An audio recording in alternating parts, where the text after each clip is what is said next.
Hey everybody, welcome back to Ace Academy. It's Blackjack. Let's go ahead and see what's going on at home with Uncle Kaito.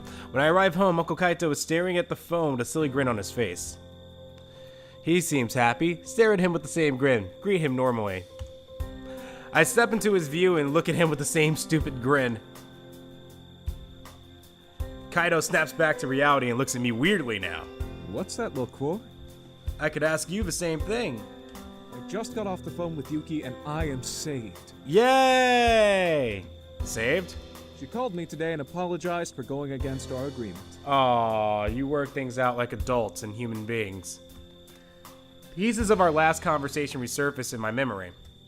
Ah, the agreement we made when you two separated. Sorry, I'm tearing off a wet nap. For some reason, my hands feel weird. I must have, I was eating here. It's probably, the ketchup or something got on the keyboard. Uncle Kaito nods. She says that she can make the restaurant opening ceremony after all. Hooray! See, everything worked out, and I didn't have to do anything. Good job! Yeah, I don't know what I was so worried about. Yuki has always been reliable and a true friend. Even after we separated, she was always there when I needed her. Yeah, now when she comes back, have the kid with her so you can get together. That's going to be into the storyline, is what I'm guessing. Anyway, sounds like you still care for her. Kaito and Yuki sitting in a tree. K-I-S-S-I-N-G. Ooh, sounds like somebody has a crush. Kaito raises an eyebrow. Technically, she is still my wife. Technically, that is true. You love her.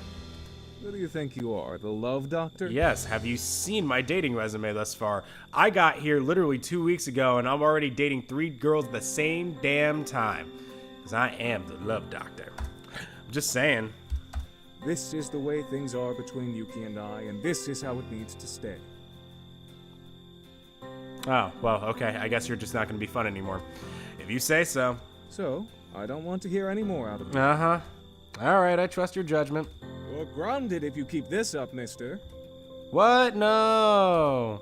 Uncle Kaito laughs. I'm just messing with you. Hello! Oh, hi, sister. How are you?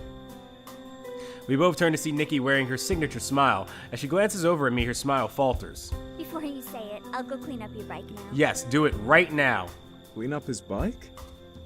You don't want to know. Kaito grins. Well, I have a bit of free time now and I'm in the mood to celebrate. Do you guys want to watch something on Netflix?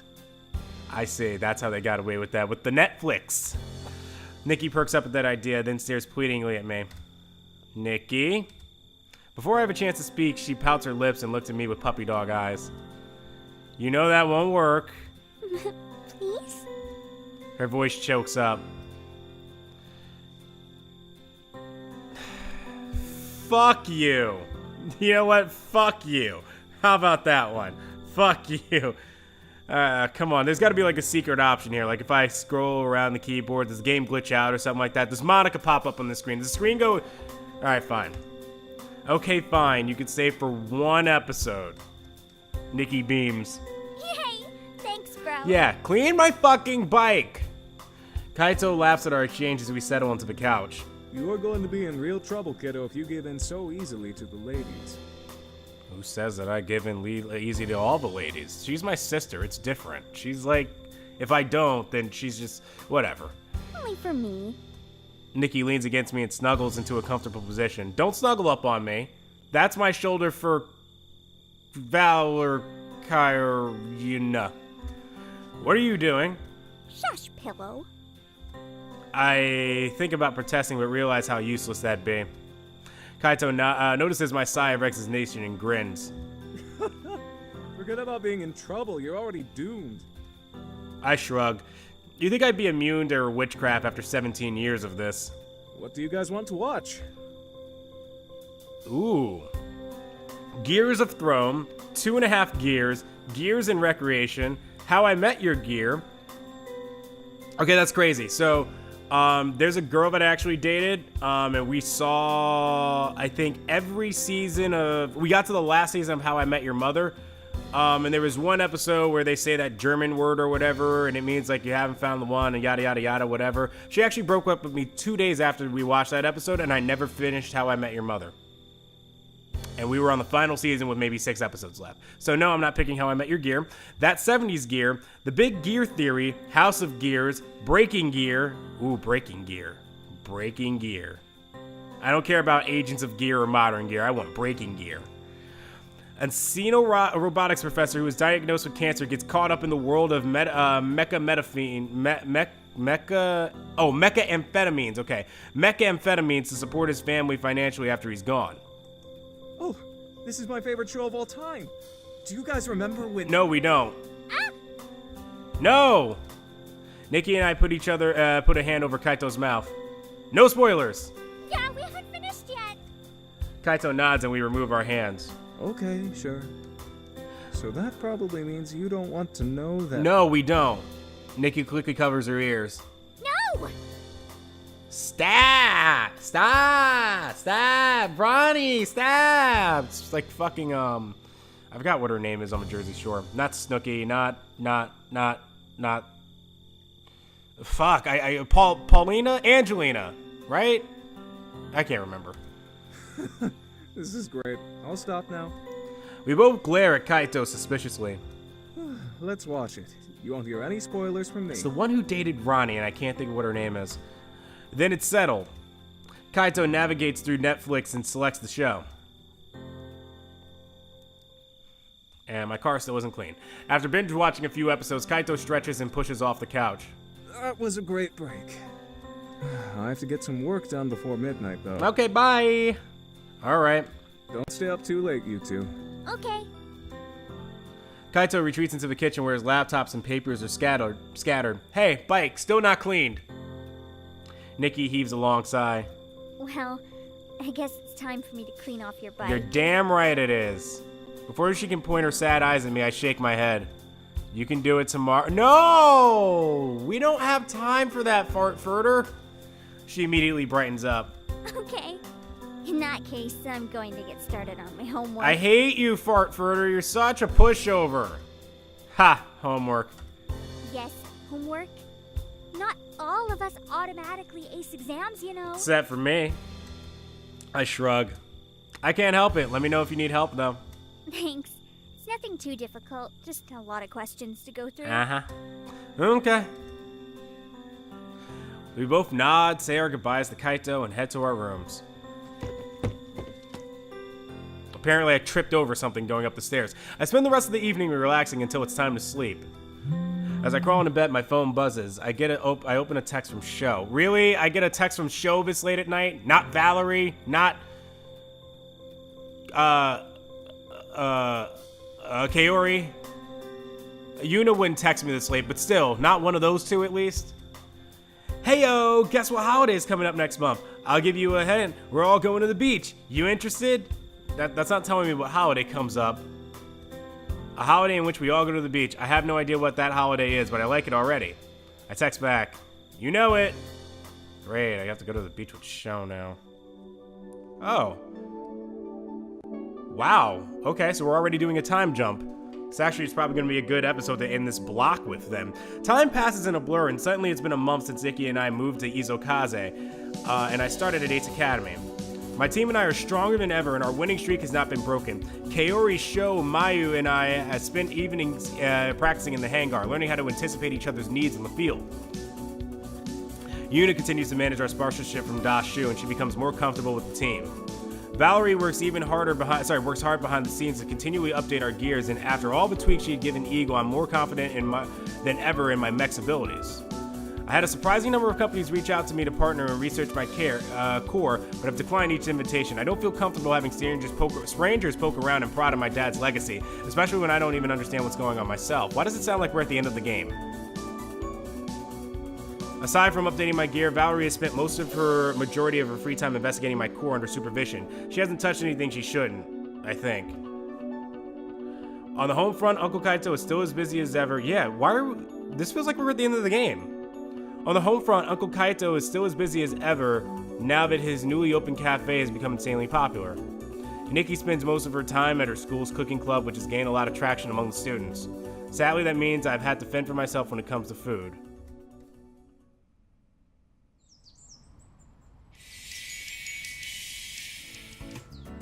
Okay, so it's not over yet. That freaked me out for a second. Okay, so it was just doing a montage of time passing. Whew, that actually scared me. I wake up at the sound of my alarm, then begin my morning routine. When I enter the kitchen, I make myself a bowl of cereal. Nikki's already left for school. Lately, she's been leaving early almost every day. It barely phases me anymore, especially after I found cereal in the grocery store.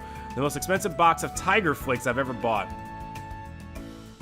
Finishing up breakfast, I hop on my bike and head to school. Valerie is already waiting for me and waves me over as soon as I enter the classroom. I have news for you. We have gone on 5 dates by now. Good news or bad news? She pauses, then grins playfully. Come with me to the hangar after class and I'll show you. I think I just got the Valerie ending. The hangar? So it's something to do with my core? What else would it be about? My other core? You do spend a lot of time there. Take your pick. My powerful thrusters, strong and sturdy exterior, or lightning quick agility to name a few. If you're so lightning quick, how come Eagle gets so beat up during matches? I guess we haven't done it yet. I don't know which matches you've been watching, but clearly they aren't mine. Pretty sure they are. Yeah, that's right. You only watch me. Then you have a strange definition of so beat up, considering the most Eagle ever gets is a few scratches on his armor. Valerie smirks. I've seen some dents in there too. Sure, from blocking. Mm-hmm. Valerie waits expectantly. So? So what? You haven't said yes yet. Will you come with me to the hangar? Let me save real quick because I feel like a choice is about to come up and I constantly miss these. Empty slot 3. Okay. Yeah, I'll go with you. Well, never mind. It was already predetermined. Good. I was starting to think maybe you didn't want to be alone with me. You tease. Before I can respond, the professor raises her voice over the chatter. Good morning, everyone. In today's lesson, we will cover... Boring! That's all for today. Have a great rest of your day. Thank you for the annoying, boring lecture, Shadow Overlord Professor. Just as I finish packing up my things, Valerie grabs my hand and pulls me towards the door. Let's go! Sure, just give me a minute. But she's already started walking with me in tow. I hastily grab my bag. Or we can go now. We cut across campus and enter the hangar through the main entrance instead of the pilot's lounge. Inside the hangar, Valerie rushes straight to Eagle's terminal, shooting impatient glances at me as I follow behind. She sets herself in front of my terminal, and after typing in a sequence, she proudly points at the screen. Check it out. I'd rather be checking you out. Cool, numbers. Stares silently. I feel like we're at the point where the game has decided Valerie. My gaze slides across the continuous string of numbers on the terminal to rest on Valerie. I drink in the curve of her waist and how her skirt accentuates the outline of her hips. She's holding back a smile, which she releases when she notices my stare. Although I'm relieved I can hold your attention better than this terminal can, you might want to hold that thought and focus on the screen. No, I'm happy with my choice. Then let me fix that. Valerie stands behind the monitor and laughs at my disappointment. With a sigh, I refocus my attention to the screen. Okay, so what are these numbers? Isn't that so funny that the coin toss had me pick Kaori, and here I am with Valerie. Well, you know how all the system scans we've been doing haven't shown anything new? Sure. Yeah. Our approach was the mistake. I was thinking, if I wanted to leave a secret message on a system, I would embed it into existing code and spoof the service identity so that it would remain inconspicuous during scans. Sure. That makes sense. Well, I was doing a manual evaluation through listed services during the last week and noticed a discrepancy here. When I tried to execute it, it came back with this screen. Her voice grows with excitement. I'm positive there's something behind this code. Really? Then let's find out what that is. I was hoping you'd say that. Tell me how to decrypt it and we'll find out in a second. What makes you think I know how to do that? She raises an eyebrow. Doesn't any of this look familiar? No. I squint at the screen and scroll through the code. No, although Dad and we worked together to build Eagle, he didn't let me touch the programming for the core. Would you be able to hack it? Valerie bites her lips as she thinks. Yeah, but it might take a few days. That's fine, we got all the time in the world. That's probably still faster than it would take for me to figure it out. She grins. I won't argue with that. Okay, I'll do it. But only because you're cute. She winks at me, then turns towards the terminal. Thanks? Already engrossed in the code, Valerie gives me a short wave of dismissal. As I find my way out of the hangar, okay, so it's not over yet. I think there's more I can do. My phone dings with the email from the school administration. I scan through the contents. Due to the disqualification of Team StrikeX, my team will now face Ona Bugeisha in this week's match. I wonder what StrikeX did to get themselves disqualified. My phone vibrates with a group chat from Show. You guys get that email? I type out my response. Yeah, I wonder what StrikeX did. Probably lied about something important. That's one reason why I left. Wait, StrikeX was Show and Kaori's old team?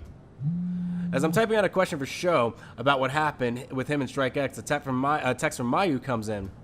Looks like we'll go against Ona Bugeisha instead. They sound familiar, but I can't recall which team they are. Who are they again? A team we must demolish. Oh, hi, Kaori. Of course, Kaori would write in all caps. Whoa, that's more aggressive than usual. Shut up, Show. Please don't be upset, Kaori. Shut up, Show. Oh, no, that's Mayu. Sorry. I'm fine. While the texts come in, I rack my brain trying to recall how I know that name. Yeah, I don't know how I know that name either. Oh, right. Never mind. They're that all-girls team. Why would I know that that's the all-girls team? Yeah. It's supposed to be pretty good. Who cares? I won't let them beat us. The text ceased after that. So that must be that black hair girl or the brown brunette girl's hair team, I guess. The text ceased after that. Probably for the best. What do I feel like doing now? I haven't seen Yuna in a while. I really wonder how she's doing. Because I feel like Yuna... Oh, man. But I already had the thing with Kaori. You know what? I'm going to pick Kaori. I'd like to get an early start on studying for the next chapter. Time to head to the library. The library is filled with students, and I don't spot any free tables. Look like other people had the same idea. I spot a familiar plume of red hair sitting alone at a corner a table at a corner. It's rare to spot Kaori at a library. She doesn't notice me as I approach. If I didn't know better, I'd say she looked half asleep. You didn't have to save a seat just for me. Mind if I join you? Move over, you're hogging the entire table. You know what? Let's go the flirty approach. I slide beside her, hoping to catch her off guard. Why, thank you. It worked better than I expected. She's completely startled. Huh? Oh, you. She lets out a yawn before rubbing her eyes. What are you doing here? This seemed like a good place to take a nap. Looks like you had the same idea. Kaori glares at me for a moment, almost as if she's trying to work up the energy to chastise me. Instead, she yawns. I've been busy. Uh-huh. I knew it. What's his name? What? I don't... Shh. Library, remember? Kaori's gaze shoots from one side to the of the library to the other. All the students are busy with their own work, and no one seems to have noticed her outbursts. She whispers. That's not why I'm tired, you idiot! Oh, is it because I was running around your mind all day? Why then? To my surprise, there's no sharp-tongued retort. Instead, she shrugs. It's nothing, okay? I've just been pulling a lot of double shifts at work. Oh, she's the one that actually works in this entire game. Do you have a job? Yeah. Is that a problem? No. Actually, that's not a problem. I swear I'm going to be headed to very soon. No, it's just surprising. Between the team and classes, I barely have time to do anything else. If you care enough about something, you make time for it. Yes. I agree with that about 90%. What kind of... None of your business. I didn't even ask the question. You don't need to. It doesn't concern you. Oh, geez, so defensive. Want some alcohol? I'll challenge you. Because you can't keep up with a man like me. You may be in that one dude. You can't keep up with me. It concerns me if you're too tired to compete in a match properly. Don't be stupid. I'd never let that happen. Okay. If it starts to impact my performance on the team, then you can gripe at me all you want. Until then, all you need to know is that I have another commitment, and I have to stick with it. Okay, got it. Rather not wait to find out if it does affect a match during a match. Besides, you're barely keeping your eyes open. And I'm telling you, it won't affect my performance. So drop it, okay? Yeah, probably should have dropped that about 5 dialogues ago. She's wide awake now, losing any trace of grogginess. Maybe I caught her at a bad time. I nod and let the subject drop. She returns to her notes and I pull out the textbook from my bag. Great, way to make it awkward. Should have just went to Yuna. We both study in silence. She continues to yawn every so often. I can't tell if she isn't at 100%. Oh well, not like I can do much. What a waste of time. Should have gone seeing Yuna. After some time, we both say our goodbyes and head out. I'm in the pilot's round watching the Japan versus China gear playoff match. The lounge is packed with students as this is a highly anticipated game. Many shout at the TV, but as I watch in silence, sipping my drink and enjoying the ambience. Exciting game, right? Oh, it's you. It's the guy that I thought was a girl. I glance up in surprise, but nod. Akira grins and sits down in the seat across from me. In the next episode, I guess we'll talk a little bit with Akira. I kind of wonder what his purpose is in all of this, because he's just been, like, there. Is he, like, main rival? Is there more of it you can do with him? I don't know, because they haven't really given me much. So, thank you all so much for watching. I'm actually going to end this batch here, so I might as well save while I'm at it. Go ahead, leave a like on the video, comment down below, and if you're brand new to the channel, don't forget to subscribe. I cannot wait to get back into this in the next episode. Goodbye, and good night.